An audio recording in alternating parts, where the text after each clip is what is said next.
futbolu adına çox əlamətlər bildirir, sevincliyik. Çünki bizdən qabaq olan irsin davamına bir katkımız ola bildiyinə görə çox xoşbəxtlik. Bizdən qabaq insanlar stadionun tikintisində şəxsi vəsait hesabına olub. Bu korpusun tikintisi də bizdən qabaqki rəhbərliklərin şəxsi vəsaiti hesabına olub. Biz də bu zəncirdə öz halqamızı qoya bilməyin xoşbəxtliyini yaşayırıq. Gələcək nəsillərə göstərmək istəyirik ki, Tovuz futbolu irsdir. Bunu davam elətdirmək lazımdır.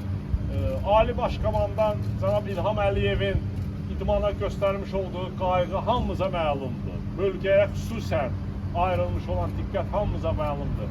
Biz də öz növbəmizdə məhz onun planlarının davamını gətirə bilmək üçün öz öhdəliyimizə düşən işlərdən də görməliyik. Və ən vacibi bugün AFA'ya təşəkkür edirəm. Yanımızdadılar. Bu mənəvi dəstəklərinə görə sonsuz təşəkkür edirəm. Bu bayram günlərində vaxt ayırıblar, gəliblər. Diqqət və qayğılarını hiss edirik hər zaman. Bölgə futbolumuza, ümumi Azərbaycan futboluna xeyirli, uğurlu olsun.